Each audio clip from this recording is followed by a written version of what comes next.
بسم الله الرحمن الرحيم. السلام عليكم ورحمة الله وبركاته. معكم محمود عبد العزيز. النهاردة إن شاء الله هنتكلم في موضوع مهم جدا، هو إزاي أبدأ رياضة، وإزاي بعد ما أبدأ أكون مستمر بقى فيها وما بطلش إن شاء الله. لازم يا جماعة نعرف الرياضة للجميع. مفيش حاجة اسمها الناس دي تقدر تلعب والناس دي لا ما تقدرش. الناس دي أصله فاضية، الناس دي متعودة من زمان على الرياضة. لا، كل ده كلام بنعمله عشان خاطر نحط عذر اللي احنا ما نبتديش. اول حاجه، طبعا لازم اتاكد الناس اللي هي عندها امراض مزمنه زي القلب وزي السكر وزي الضغط، ربنا يعافينا ويعافيكم ان شاء الله، دي لازم يستشير الطبيب عشان يعرف ايه الرياضه المناسبه ليه. وهيلعب برضه ان شاء الله، يعني ما يهربش ان شاء الله، يلعب بس تكون حاجه مناسبه لحالته الصحيه. وعلى فكره بتحسن قوي من الحاله الصحيه، وبتخليه كمان باذن الله يقلل الدواء اللي بياخده، او ممكن يبطله خالص في بعض الحالات ان شاء الله. فاحنا هنبدا بالحاجات اللي هي ايه ممكن تخليني ما ابتديش اصلا. اللي انا بحط في دماغي تابوهات كده في دماغي، اللي الحاجات يعني انا تعبان، انا مش فاضي، انا ما عنديش وقت، انا شغلي واخد كل وقتي. طب ما انا يا عم بشتغل وبعمل ومش عارف ايه وبروح وباجي وكده، مش ضروري العب رياضه. انا بالنسبه للستات بتعمل شغل البيت وبهدي حيلي وبتاع، ده اسمه هدة حيل، ما اسمهاش رياضه دي. لازم يا جماعه عشان الواحد يستفيد من المجهود اللي هو بيعمله، لازم نيته تبقى نية تمرين. يعني ايه نية تمرين؟ يعني مثلا لو واحد رايح شغله، بيروح شغله مشي مثلا، بيمشي 5 كيلو على رجله، يعني شوف قد ايه بقى، بيمشي 5 كيلو عشان يروح الشغل. هو حاطط في دماغه اللي هو ماشي رايح الشغل، مش ماشي عشان رياضة.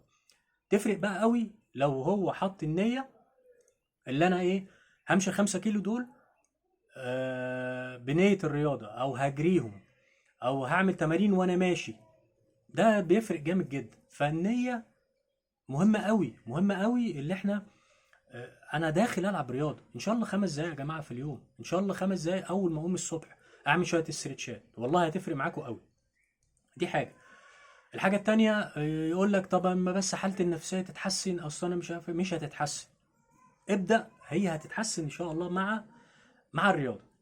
قليل دائم خير من كثير منقطع. ابدأ حتى لو يوم في الاسبوع، واظب على يوم في الاسبوع، بعد كده خليه يومين، بعد كده خليه 3، بعد كده هتقدر ان شاء الله تستمر وخليها جزء من حياتك. الرياضة يا جماعة اهم من الشغل، الرياضة اهم من الدراسة. الرياضة هي اللي بتدخلني في مود حلو. الرياضة هي اللي بتخليني اقدر اشتغل واستحمل اكتر، واستحمل طبعا، عارفين ضغوطات الحياة والمشاكل اللي احنا فيها وكده. حاول خلي جزء من يومك فيه رياضة، هتفرق معاك قوي، هتفرق معاك قوي والله العظيم.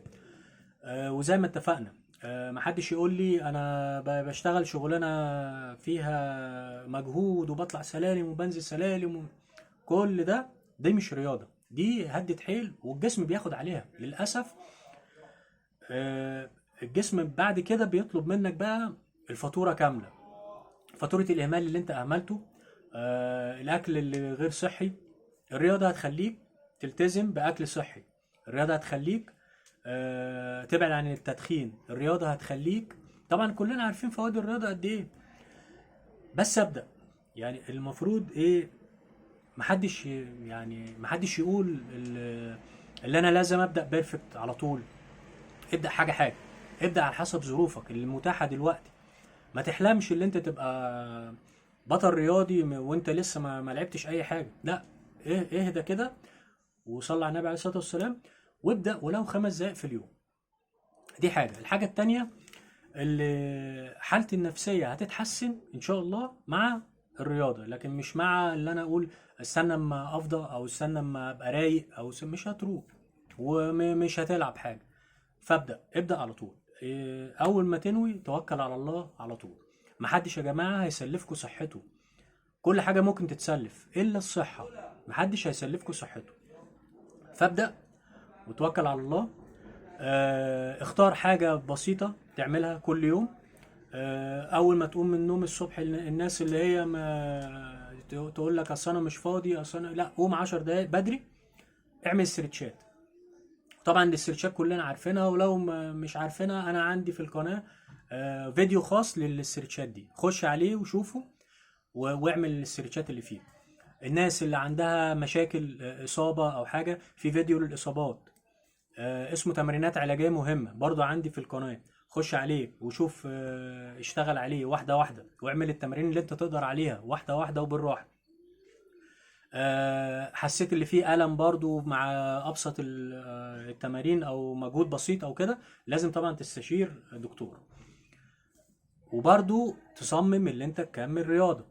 خلي بالك عود نفسك وعود جسمك على الصح، ادمن الصح. انا دايما اقول للناس ربنا خلقنا مدمنين، سبحان الله، يا ربنا خلقنا نقدر ندمن اي حاجة. فيا جماعة خليك ناصح، ادمن حاجة كويسة، والله هتدمنها. يعني لو انت بس عودت نفسك كل يوم اللي انت تعمل 5 دقايق رياضة، بعد كده ال5 دقايق دول يبقى 10 دقايق، وبعدين هتبقى تلت ساعة، وبعد كده هتبقى نص ساعة، بعد كده ربنا يكرمك وتروح جيم، ربنا يكرمك تتمرن مع مدرب. ما تخليش حاجة توقفك. هتستمتع، والله العظيم هتستمتع بالنتائج دي، بس بعدين بعد ما تبقى الرياضة دي جزء من حياتك، وكمل فيها ان شاء الله وتستمر، وما تحبطش نفسك. العب رياضة ان شاء الله يوم في الاسبوع، بعد كده خليه يومين، وبعد كده وهكذا بالتدريج. قليل دائم خير من كثير منقطع. اعمل زي ما كنت بتعمل في الصلاة. كلنا طبعا كنا بنتعب في الأول لما بنيجي نصلي، ممكن نصلي الظهر ونسيب العصر، ونصلي المغرب ونسيب العشاء، ما نصليش الفجر كده، يعني ما كناش مواظبين قوي. لكن الناس بقى اللي استحملت وصبرت ما يقدرش ينام إلا لما يصلي كل الصلوات اللي عليه.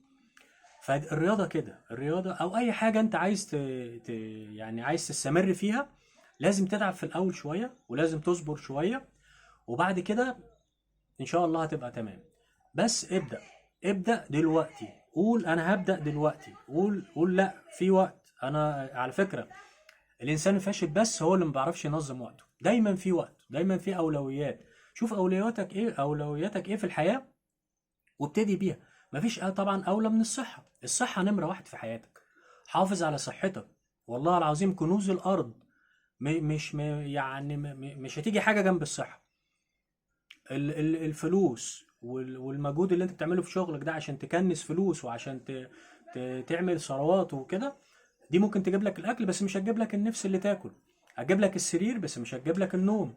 هتجيب لك يعني تروح احسن حتة في الدنيا، تتفسح وتروح وتتنطط، بس مش هتجيب لك الصحة اللي انت تستمتع بالحاجات دي. فخلي بالك، خليك ناصح، واهتم بالمهم الاول. الاهم قصدي كمان، مش المهم.